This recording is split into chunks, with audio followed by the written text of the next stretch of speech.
So muli at yan yung project natin ngayong araw. Isang Neotrad. Alright. Ready ka na, tol? And yo, what up? Good day. This is Ayuk, tattoo artist from Kawit, Cavite. So for today's session, ito ang gagawin nating project. Isang Neotrad tattoo. At ito nga pala yung mga project na hinihintay natin na ipagawa ng ating bossing. Dahil bibihira lang tayo na makagawa ng isang colored. So ngayon lang pala ulit tayo nakagawa ng colored tattoo mga bossing. Kung napapansin nyo naman sa mga post ko, halos lahat ay puro black and gray lang. So ngayon lang tayo nakagawa ng colored tattoo. So kapag ka nga ako nagawa ng colored, lalo na kapag Neotrad, inuuna ko muna yung mga power line bago ko siya kulayan. At kapag nagkukulay naman na ako, inuuna ko yung mga dark para hindi na siya humawa sa mga light color kagaya ng mga kulay ng dilaw, green, at iba pang light colors. So kaya lang naman natin ginagawa yung mga bossing upang maiwasan natin na dumumi yung ating project na ginagawa. Kagaya nga nito, inuna na natin yung black. Pinondohan na natin siya ng kulay para papatungan na lang natin ang kasunod niyang kulay. At ayun nga pala yung diskarte ko mga bossing kapag ako ay nagko-colored.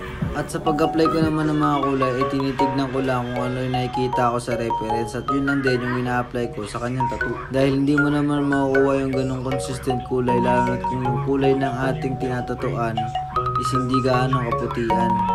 Kaya yung mga bossing natin na gusto ng colored tapos ang kulay ay pusyaw, nako, negative bossing. Bibigyan ko kayo ng konting sample. Ito ipapakita natin sa inyo. At ito yung sample natin mga boss. Ayan. Ganyan ang kulay kapag lumapat sa balat.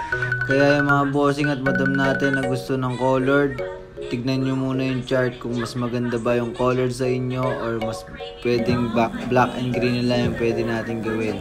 Kaya para ma-achieve natin yung mga ganong kulay, so kailangan muna natin ng maputing balat bago tayo makagawa ng ganong kulay para mas maganda yung color na ginagawa natin.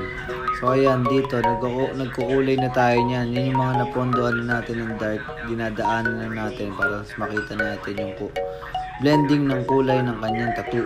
So itong project para natin ngayon mga bossing ay medyo hassle.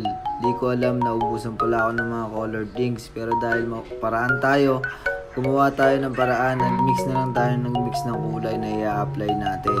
So awa naman ng Diyos at nakuha natin yung mga kulay na gusto natin gawin. So magre-restock na ulit tayo ng mga colored inks natin para sa mga boss madam natin na gusto ng mga colored tattoo.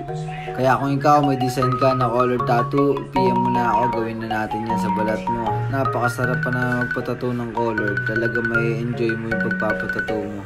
Isipin mo, titiisin mo na yung mga unang power line. Tapos, pagkatapos ng power line, magko-colored. Tapos, magwa-white ink. Aray ko! Ang updi mo na, bes! So, dito ay nagwa-white ink na tayo mga bossing. At inabot na nga pala tayo dito ng madaling araw dahil anong oras na rin tayo nakapag-umpisa magtato.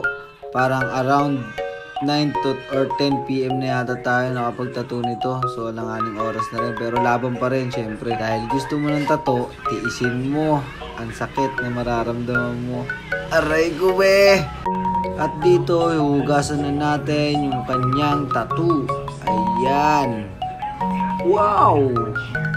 A total of 4 hours.